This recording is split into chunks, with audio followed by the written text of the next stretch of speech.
ಶಿವಮೊಗ್ಗ ನಗರದ ಹೃದಯ ಭಾಗದಲ್ಲಿ ಹಾದು ಹೋಗಿರುವ ತುಂಗಾ ಬಲದಂಡೆ ನಾಲೆಯು ಅಕ್ಷರಶಃ ಕೊಳಚೆ ಗುಂಡಿಯಂತಾಗಿ ಪರಿವರ್ತಿತವಾಗಿದೆ. ಕೊಳಚೆ ನೀರು ಹರಿದು ಹೋಗುವ ಚರಂಡಿ ರಾಜಕಾಲುವೆಗಳಿಗಿಂತಲೂ ಕಡೆಯಾಗಿ ಪರಿವರ್ತಿತವಾಗಿದೆ. ನಾಲೆಯ ಇಕ್ಕೆಲಗಳ ಬಡಾವಣೆಗಳ ಚರಂಡಿ ಹಾಗೂ ರಾಜಕಾಲುವೆ ನೀರು ನೇರವಾಗಿ ತುಂಗಾ ನಾಲೆಗೆ ಬಿಡಲಾಗುತ್ತಿದೆ.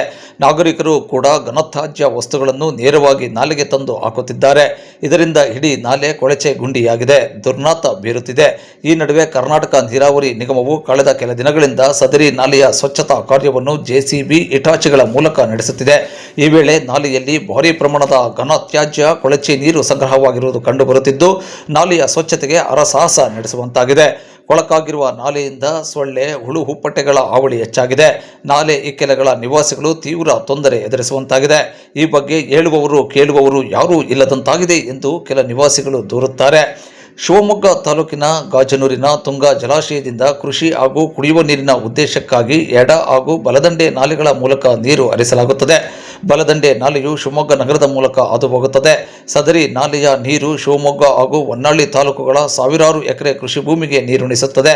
ಶಿವಮೊಗ್ಗ ನಗರ ವ್ಯಾಪ್ತಿಯಲ್ಲಿ ಚರಂಡಿ ಹಾಗೂ ಯುಜಿಡಿ ನೀರನ್ನು ನೇರವಾಗಿ ನಾಲೆಗೆ ಹರಿಬಿಡಲಾಗುತ್ತಿದೆ.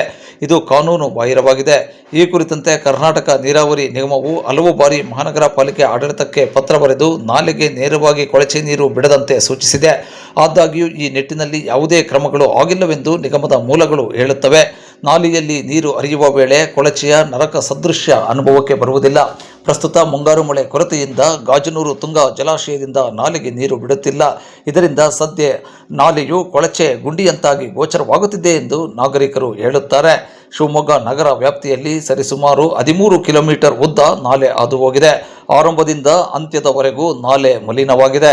ಇನ್ನಾದರೂ ಇದಕ್ಕೆ ಕಡಿವಾಣ ಹಾಕುವ ನಿಟ್ಟಿನಲ್ಲಿ ಮಹಾನಗರ ಪಾಲಿಕೆ ಆಡಳಿತ ಹಾಗೂ ಜಿಲ್ಲಾಡಳಿತ ಆದ್ಯ ಗಮನ ಹರಿಸಬೇಕಾಗಿದೆ ಎಂಬುದು ನಾಗರಿಕರ ಆಗ್ರಹವಾಗಿದೆ.